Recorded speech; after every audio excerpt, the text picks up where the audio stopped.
Dah bersedia ke belum? Kita nak masuk ni. Tadi mukadimah aja. Saya kadang-kadang mukadimah laju, mukadimah kadang-kadang panjang sampai terus habis masa kan. Tapi disebabkan masa tu 3 jam, mukadimah habislah cepat. Jadi saya kata sebentar, adakah anda semua bersedia? Okay. Jadi saya nak perhatian kat sini. Saya nak perhatian. Sekarang ni bukan main-main lagi lah. Tadi memanglah bukan main-main. Tadi serius juga. Tapi tadi tu sebenarnya mukadimah sahaja. Sekarang ni kita nak buat step by step, langkah demi langkah. Siapa tersilap langkah kat sini, dia tak dapat hadis tu. Dia tak dapat cara yang saya nak bagi ni. Boleh? Sedia dah? Okey, setuju? Baik. Teruskan. Metod mudah takhrijul hadis, maksudnya kita akan mengambil metod yang terakhir. Metod menggunakan teknologi maklumat. Okey. Internet lah, saya kata internet kat sini. Okey, sila cari 2 hadis ini. Innamal a'malu binniyat. Innamal a'malu binniyat. Siapa boleh carilah. Sekarang ni, siapa boleh cari? Siapa ada komputer buka cari sekarang ni. Innamal a'malu binniyat wa innamal likulli imri'in ma nawa. Okey. Sekarang ni tuan-tuan dan puan, ustaz-ustazah sekalian, okey, macam mana nak cari? Macam mana nak cari hadis ni? Okay, anda diminta untuk mencari hadis innamal a'malu binniyat wa innamal likulli imri'in ma nawa. Kata ustaz, hadis ni tak payah cari ustaz. Buka apa? Hadis 40 jumpa dah hadis yang pertama. Buka Sahih Bukhari dah jumpa dah. Sebab tu saya bagi yang senang. Kan? Supaya anda tak patah semangat daripada awal lagi. Kan memang okey. Hadis yang kedua, innallaha qad a'ta kulli dhi haqqin haqqahu fala wasiyata liwaris. Okey? Cari 2 hadis ni. Okey, langkah-langkahnya seperti berikut. Takhrij hadis yang pertama. Langkah pertama menggunakan Dora.net. Okey, Dora.net ni satu benda, satu nikmat yang Allah berikan kepada kita semua. Kita harus mensyukuri Dorar ini. Saya nak tanya siapa pernah dengar Dora.net? Angkat tangan. Siapa yang pernah dengar? Okey, siapa yang tak pernah dengar? Ramai yang tak pernah dengar. Okey, hari ini dengar betul-betul dan jangan lupa sampai anda mati nanti. Insya-Allah, okey. Okey. Caranya ialah kita buka laman sesawang tu, website apa dia? Dora.net. Buka yang tu. Siapa boleh buka, buka. Okey. Klik pada Al-Mawsu'atul Hadithiyah. Tulis innamal a'malu binniyat. Innamal a'malu binniyat. Okey. Okey, saya nak tunjuk sebenarnya kalau saya tak ada, kalaulah komputer saya tu tak ada bahasa Arab, nak buat macam mana? Ada sebenarnya, ada satu bahagian tu kita klik dia akan keluar keyboard kat situ. Tekanlah, okey, macam anak kecil, innama waktu al-a'malu binniyat. Dia akan keluar dalam bentuk ini. Dalam bentuk ini, ini dia. Okey, Ad-Durar As-Saniyah. Okey, Ad-Durar As-Saniyah. Siapa yang ada tu boleh buka bersama. Okey, bila dah dapat Ad-Durar As-Saniyah, anda semua boleh tekan siapa yang dapat? Okey, berapa banyak kat situ? Okey, nombor 1 ada apa? Siapa riwayat nombor 1 tu? Okey, dia punya rawi dia ataupun muhaddis dia? Siapa? Al-Bukhari. Yang nombor 1 tu siapa? Umar bin Al-Khattab, rawi dia kan. Muhaddis dia siapa? Al-Albani, kitabnya? Okey, yang nombor 2? Bukhari. Yang nombor 2 ialah Al-Bukhari. Okey, sekarang ni kita nak bezakan antara kitab yang asal dengan kitab yang tidak asal. Okey, tuan-tuan dan puan-puan, ustaz-ustazah sekalian, kalau jumpa Bukhari, Muslim, okey, ataupun yang Sunan Sittah, kan, maknanya Abu Daud, Nasa'i, Tirmizi dan juga Ibnu Majah, ataupun apa lagi? Musnad Imam Ahmad, Sunan Ad-Darimi, Muwatta Imam Malik. Kalau jumpa yang tu, jangan ambil yang lain. Okey, macam seolah-olah itu adalah yang paling asasi dalam rujukan asli, rujukan asal, sumber asal ilmu hadis. 7,641 hadis dalam masa 0.005 saat. Cuba bayangkan, cari hadis sekarang ni 0.005 saat dah dapat dah. Okey. Tengok ke bawah, tengok ke bawah apa yang dah dapat. Nombor 1, innamal a'malu binniyat wa innamal likulli imri'in ma nawa. Faman kanat hijratuhu ila dunya yusibuha aw imra'atin yankihuha aw ila imra'atin yankihuha fa hijratuhu ila ma hajara ilaihi. Ar-rawi siapa? Umar bin Al-Khattab. Kemudian al-muhaddits Al-Bukhari. Al-masdar Sahih Al-Bukhari, as-safhah aw ar-raqam, muka surat ataupun nombornya ialah 1. Khulasatu hukmil muhaddits, ringkasan hukum muhaddis terhadap hadis ini. Muhaddis ialah Bukhari. Apa? Sahih. Okey, kerana Sahih Bukhari memang sahih, tak ada masalah. Jadi boleh tak anda nak tengok yang lain? 7,000 berapa? 600 berapa? 41 nak tengok tak? Kalau dapat Bukhari tak payahlah. Okey, jangan tunjuk rajin kat sini cukup 1 tu. Hasil carian dan jumpa dah. Jadi kita dah tahu, anda telah pun mengetahui hadis ini diriwayatkan oleh Al-Imam Al-Bukhari rahimahullah dan lain-lain. Jadi apa kita nak buat? Kita copy and paste, salin tampal. Salin, tahu salin macam mana kan? Takkan tak tahu. Kan kita hitamkan dia, klik kanan, copy, masuklah ke dalam sini ataupun ke dalam words. Okay, dalam bentuk ini. Dia mula-mula tak keluar macam ni tau. Dia akan keluar dalam bentuk yang ada ke kiri, ada ke kanan. Kita lah pandai-pandai adjustkan dia jadi macam ni. Innamal a'malu binniyat. Cantik kan? Okey. Okey, baik. Lepas tu kita pergi kepada langkah yang kedua. Selesai dorang. Okey. Pergi kepada langkah yang kedua. Buka laman sesawang alislam.com. Apa tujuan yang ni? Apa tujuan dia? Tujuan dia, Ustaz-Ustazah sekalian, yang tadi dia hanya sebut Bukhari. Dalam Bukhari ada banyak kitab. Bab, betul tak? Ada tak tadi sebut? Tak sebut. Dia sebut hanya raqam sahaja. Raqam 1. Tapi kitab apa? Bab apa? Tak ada. Kat sini ada. Dan benda ni ada dalam internet. Okey. Dah tekan alislam.com. Okey, cari kat bawah tu sikit Mausu'atul Hadis. Dia ada panjang itu kan. Satu Mausu'atul Hadis. Tekan yang tu. Dah tekan yang tu, okey, bawah kanan sikit. Okay, ada tulis. Tulis kat situ innamal a'malu binniyat. Klik tekan. Klik apa? Klik cari. Klik cari situ, dia akan keluar nanti hasil dia. Banyaklah. Kalaulah yujad nata'ij artinya apa? Salah satu daripada dua. Sama ada internet tak elok ataupun tulis salah. Innamal a'mal kena tulis betul-betul. Innama al-a'malu binniyati dengan tajwidnya sekali. Okey. Kalau tulis innama a'mal, alif lam tak ada. Kan? Dia tak akan keluar. Anda akan dapat lihat hasil carian.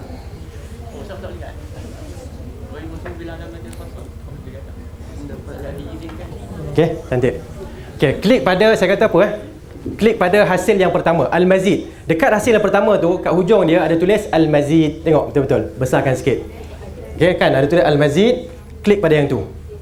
Dia hanya menyatakan sedikit je, innamal a'malu binniyat ... kan. Tekan Al-Mazid tu dia akan keluar yang betul. Okey, tekan bawah lagi. Okey, anda akan dapat lihat hasil yang pertama secara penuh.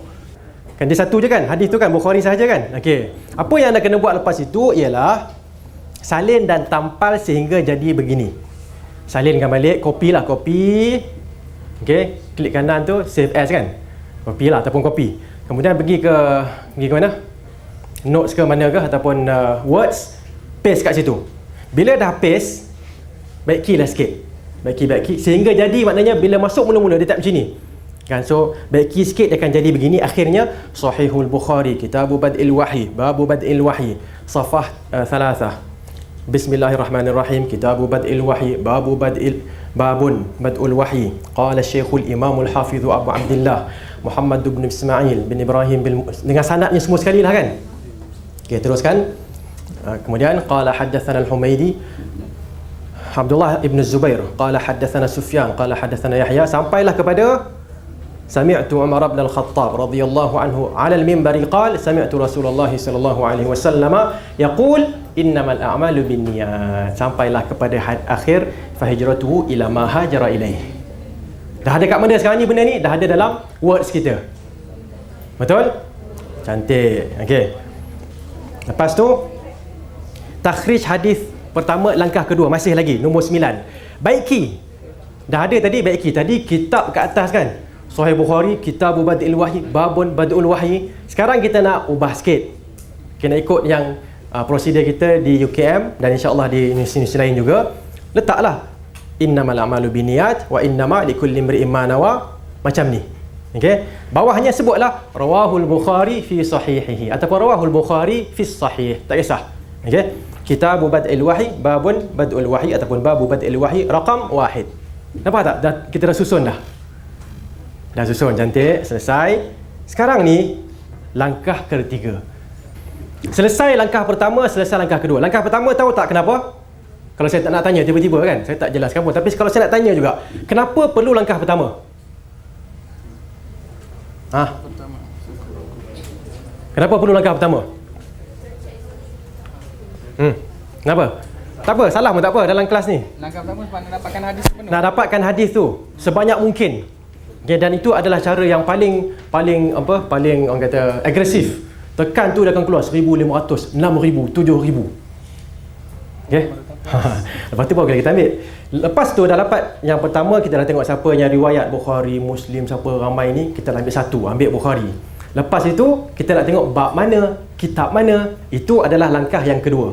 Sekarang ni langkah yang ketiga, menggunakan salinan PDF di mana? Di internet. Salinan PDF di internet. Tahu tak PDF? Tahu, kita ada buku kan? Ini macam ni, di scan, kemudian di PDF kan, masuk dalam internet. Ini benda ni ataupun mushaf ni, terjemahan ini, kalau kita tak bawa pun tak apa, kerana dalam internet kita boleh buka, dia akan seolah-olah kita baca yang ni satu persatu. Dia dah photostat dah benda tu, dia dah scan, dia tak photostat, dia scan. Dia scan macam kita tengok, macam tengok buku, cuma tak tengok buku, tengok kat sini. Okey, jadi kita nak buat apa? Setelah langkah kedua berjaya, anda perlu memastikan kesahihan dapatan takhrij hadis di atas dengan melihat kepada kitab asal. Yang tadi itu ialah kitab yang dalam, bukan kitab pun, dia adalah macam kawan-kawan kita, rakan-rakan kita, ulama-ulama kita dah buat apa? Dia buat projek dia masukkan, mudahkan pencarian hadis, mudahkan takhrij hadis. Kita pun keluarkan. Boleh tak kita nak kata sekarang ni, saya telah melihat Sahih Bukhari dalam dalam apa? Dalam website tadi. Nak kata boleh juga, nak kata tak boleh, serba salah kan, betul tak? Pasal kita tengok tak yang tu? Tak, kita tengok benda yang telah ditulis semula. Betul ke tak betul? Tak pasti. Okey, baik. Sebab itulah kita kena tengok kitab asal. Caranya ada dua. Pertama, buka kitab salinan keras, iaitu hard copy. Buka hard copy yang ada kat rumah kita tu, buka balik nombor 1. Betul ke? Bacaan dia sama ke? Kalau salah, ambil yang mana? Ambil yang betul tu yang mana? Yang dalam buku tu. Okey, ambil dalam buku tu. Okey. Cara yang kedua, pilihan kedua. Buka kitab yang dalam bentuk soft copy. Okey, bentuk PDF. Yang dah di-scankan, dimasukkan dalam internet. Caranya ialah seperti berikut. Terpaksa kita tanya Syekh Google. Terpaksa nak buat macam mana? Kan? Kalau ada rasa tak puas hati dengan Syekh Google, tak apa, tanyalah Syekh lain tu.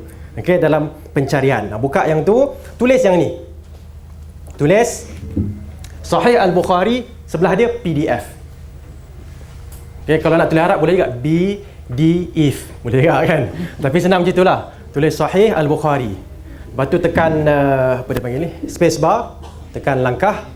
Kemudian tukar dia punya perkataan daripada Arab kepada Rumi, tekan PDF. Lepas itu tekan klik enter ataupun search.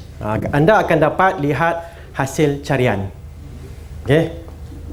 Klik yang kedua. Kalau dah buat yang saya suruh tadi, anda akan dapat beberapa hasil kajian, hasil carian. Klik yang kedua, waqfiyah.com/book.php tanda soal bit 3584. Okey. Klik yang tu. Dah klik yang itu, dia akan keluar. Benda tu akan keluar macam tadi kan. Turun ke bawah, dia akan tulis kitab lah, bab apa, kitab apa, dia akan jelaskan benda tu, muhtawayat ataupun isi. Last sekali ada Alkitab kat bawah yang boleh ditekan. Okey. Okey, tekan Alkitab di bawah. Anda akan lihat itulah hasil dia. Buku tu akan keluar. Tak apa, buku tu saya dah ada dalam saya akan tunjukkan sebentar lagi. Bila buku tu dah keluar, kan, bila dah keluar, dah nampak buku tu nanti, klik, right click, tak apa saya sebutkan dulu. Right click, save as. Save as, masuklah ke mana-mana tempat dalam C ataupun D ataupun E dalam komputer. Dah. Kalau dah buat yang tu, setelah itu bukalah kitab tersebut. Okey. Dia akan keluar yang ni. Ini hasil dia yang kita dapat. Ini dia. Nampak macam apa? Macam buku yang kita beli. Sebab tu kawan-kawan sekarang ni kan, kita punya junior PU Hafiz, mereka tak beli buku dah sekarang ni. Pasal apa? Pasal ni dah ada. Saya pun kalau zaman dulu ada yang ni, saya tak beli satu bulan tu RM1,000. Kan? Bukan satu bulan lah, minta maaf sebut. Astagfirullahaladzim. Patut terperanjat pun. Kan? 1 tahun dia akan bagi badal kutub. Maksudnya beasiswa untuk BRIM lah. Sana pun ada juga. Kan? 1,000 kata silap kan? 1,000 kita boleh beli buku. So paling kurang 4,000 lah kalau digunakan lah. Kalau kita pergi makan nasi-nasi tu tak adalah kan. Okay? So ini dia, ada. Cuba scroll ke bawah ataupun tengok ya. Tengok kat sini. Nampak atas sini? Kitabul Bad'il Wahyi, Kitabul Iman, Kitabul Ilm. Okey? Tadi kitab apa? Kitabul Bad'il Wahyi. Tekanlah yang tu. Keluarlah benda tu. Kan? Tengoklah. Babu kaifa kana bad'ul wahyi. Okey. Okey, ada tak hadis dekat sini? Innamal a'malu binniyat. Nampak tujuan dia apa? Kan anda semua, ustaz-ustazah dah nampak dah tujuan dia sekarang ni. Kita dah buat satu cara. Kalau ada orang tanya dah tiba-tiba, ustaz, hadis ni ustaz pernah dengar tak? Apa dia? Naha Rasulullah sallallahu alaihi wasallam an qila wa qal wa kathratis su'al wa idha'atil mal. Ustaz pernah dengar tak hadis ni? Saya pernah dengar. Ustaz, riwayat mana ustaz? Riwayat siapa ustaz? Yang tu sebentar saya sibuk ni kan. Saya sibuk ada kelas ni. Kejap lagi saya lagi. Kita pun cepat-cepat cari kan. Cari jumpa dekat dalam mana? Dekat Dorar. Sekadar untuk rawahu siapa, cukup dah Dorar tadi. Tapi kalau dia tanya, ustaz, kitab mana ustaz dalam Bukhari? Kejap, ada orang tanya, ada orang datang ni, sekejap. Okay, kita pun buka cepat-cepat. Okey, Kitab Bad'il Wahyi. Okey, bab sekian-sekian. Kat sini dia kata babu kaifa kana bad'ul wahyi ila Rasulillah. So kita boleh ubah. Kita tulis balik Kitabu Bad'il Wahyi. Babu tulis yang ni. Okey, tulis yang ni. Babu kaifa kana bad'ul wahyi ila Rasulillah sallallahu alaihi wasallam. Baiki balik sana. Tapi sebenarnya tidak ada masalah. Kerana Sahih Bukhari ada nusakh. Nusakh ialah apa dia panggil lah, pencatat-pencatat. Di kalangan pencatat-pencatat ini pun ada perbezaan dalam perkataan. Okey, Al-Kushmihani, Al-Asili dan sebagainya lah, Abu Zar dan sebagainya. Okey, itu benda biasa. Tapi kita dah dapat dah. Ini bukan untuk kita copy paste tak. Ini hanyalah untuk kita tengok kalau boleh buat split kan. Sebelah sana apa? Words, sebelah sini yang ni. Kan, tengok betul ke tak betul? Okey, kalau rasa salah betulkan. Salah betulkan. Itu je tujuannya. Artinya kita telah pun merujuk kepada kitab itu. Dan inilah namanya apa? Bahth ilmi. Kajian ilmiah. Kajian ilmiah dia bukannya ambil kat surat khabar. Kan? Doktor ni kata hadis riwayat Bukhari, kita ambil yang tu. Tak. Kita copy paste yang tu, tak boleh. Kita dah ambil yang tu, pastikan balik. Betul ke begitu yang disebut oleh Bukhari? Macam mana nak pasti? Ini cara dia. Okey? Alhamdulillah, anda telah berjaya. Alhamdulillah. Okey, kan? Okey, rehat sikit. Kalau ada apa-apa nak tanya ke dalam 5 minit, siapa nak keluar sekejap ke, boleh? Kan? Ada apa-apa nak tanya? Nak tanya. Silakan. Okay, kalau macam konteks takhrij hadis ni. Kita tahu dalam konteks takhrij hadis ni telah dibuat oleh soalan tak perlu. Apa bagi dengar? Telah bermula daripada zaman Imam Muslim, Imam Bukhari dan juga imam-imam yang lain. Dan sejauh mana kita kata pintu untuk takhrij hadis itu telah ditutup, dan apakah kalau kita lihat kadang-kadang ada yang dia keluarkan, dia kata hadis ini adalah sahih, hadis ini adalah dhaif, tetapi sama ada macam contoh kita kata mudah, kita kata dalam bab fiqh solat ke sebagai contoh, Syekh Albani kata sahih menurut beliau. Sedangkan kita tahu kalau kita merujuk kitab Sahih Muslim pun dah memang hadis tu dah hadis sahih, sebab kita tahu Muslim dan Bukhari dan Muslim hadis ni memang hadis yang sahih. Jadi macam mana doktor dalam pandangan tersebut? Okay, nak tahu apa sebenarnya? Maknanya kita nak tahu adakah konteks takhrij hadis itu oleh ulama-ulama masa kini masih ada ataupun sebenarnya memang dah tak ada. Okey. Mudah gitulah. Faham soalan dia? Tak faham? Okey, tak faham tu lah ilmu. Okay. Orang kata macam itulah. Baik, macam ni, saya rasa soalan ustaz kita ialah adakah takhrij hadis masih lagi boleh dibuat oleh ulama-ulama sekarang, ataupun ulama dulu dah buat, kita tak perlu buat lagi dah. Ibnu Hajar dah buat, ikut Ibnu Hajar sudahlah.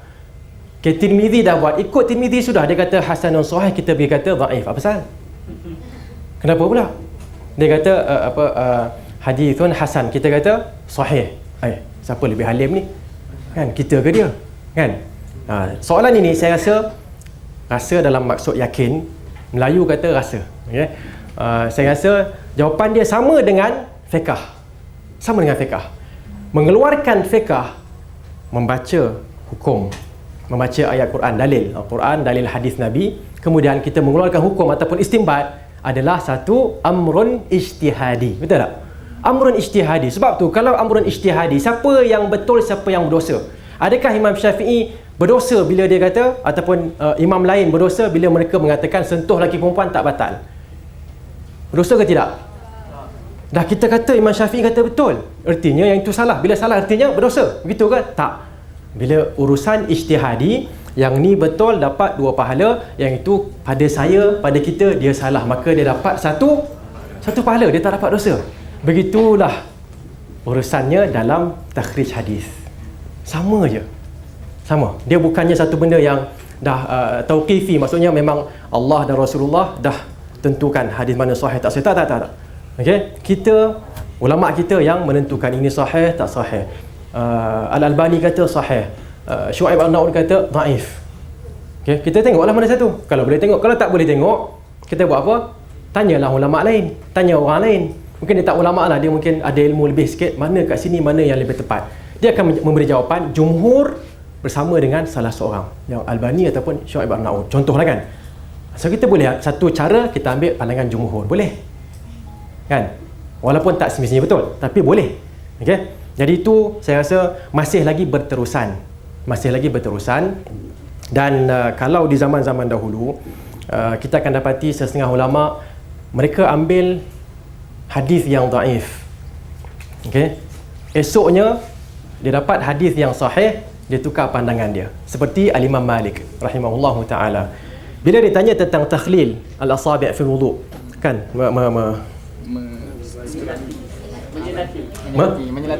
Menyelati jari jemari tangan ni semasa ambil wuduk, dia kata tak perlu buat. Ada seorang syekh kat situ duduk dengan dia, dah selesai orang pergi, dia kata lana fi zalika hadithun an Rasulillah, kami ada hadis tentang perkara ni. Dia bawa sanad dia sekian. Imam Malik kata apa? Kan hadzal hadis hasan, hadis ini tahapnya di sisi saya bagus, hasan. Esoknya bila dia tanya, dia kata ada. Semalam kata tak ada. Jadi itu benda biasa, ilmu sentiasa berkembang. Okey? Jadi tak perlu ta'assub pada Albani dalam tafsir hadis, tak perlu ta'assub pada Syuaib Al-Naud, tak perlu ta'assub pada Ibnu Hajar, tak perlu ta'assub pada As-Suyuti dan sebagainya. Okey? Sebab kalau kita lihat dalam konteks sekarang lah, sebab ini mungkin perbincangan di luar daripada subjek kita ni sebenarnya. Pastinya. Sebab kita lihat dalam konteks berkaitan dengan takhrij hadis ni, ada sebahagian kita kata cendekiawan di negara kita, dia mempertahankan. Sebagai contoh, dia kata kalau ini yang sebenarnya berdasarkan daripada ulama ini, kata ini yang betul, dia kata yang ini yang sahih, sedangkan yang ulama ni adalah dhaif. Maknanya dia kata yang tidak sama dengan seperti mana yang guru ini kata, tuan guru muallim ni kata, maka dia adalah dhaif. Itu yang kita kadang-kadang kita pun jadi macam semua secara pukal gitu. Maksudnya guru saya semua hadis dia sahih, guru yang lain tu semua hadis dia dhaif macam tu. Tak, lebih kurang macam dia kata macam hasan. Jadi dia kata mana-mana yang bertentangan dengan apa yang disandarkan kepada guru, maka ditolak begitu. Itu yang kadang-kadang kita menjadi kerisauan lah melihat keadaan situasi ni, sebab ini memang berlaku sebenarnya. Ustaz pun faham lah, saya pun tak nak sebut siapa-siapa. Jadi kita pun nak memperbetulkan, bukan nak memperbetulkan maksud dari segi pemahaman, tapi bila mana Ustaz dah sebut tadi, yang ini pun kita tak boleh nak kata dia betul, yang ni betul, sebab kita melihat bagaimana adab Imam Malik itu sendiri. Apabila dibawakan sanad kepada, maka okey, aku terima pandangan ini adalah sahih menurut aku. Mana mudah selesai gitu. Okay. Itu yang kita dia sama, kita ambil sama seperti urusan fiqh. Kan fiqh ada rajih marjuh, dalam ni pun ada rajih marjuh juga. Tak perlu nak bergaduh, tapi kita berusaha. Dan yang kita risau ialah kita tak berusaha tengok pun, kita terus taklid pada salah seorang. Sama juga dalam mazhab kan, kita tak tengok dah hujah orang lain, kita hanya ambil daripada satu, salah. Tapi kalau kita tengok hujah, dalam perkara ini saya merasakan pandangan yang terbaik, pandangan Imam Syafi'i. Dalam perkara ini pula, zakat contohnya kan, kita kat Malaysia seolah-olah ijma' lah kan, ataupun jumhur, kita mengambil pandangan mazhab Hanafi, zakat fitrah bayar dengan duit. Ikut mazhab Syafi'i tak sah. Ikut mazhab Syafi'i lah tak sah. Adakah kita telah keluar mazhab? Tak.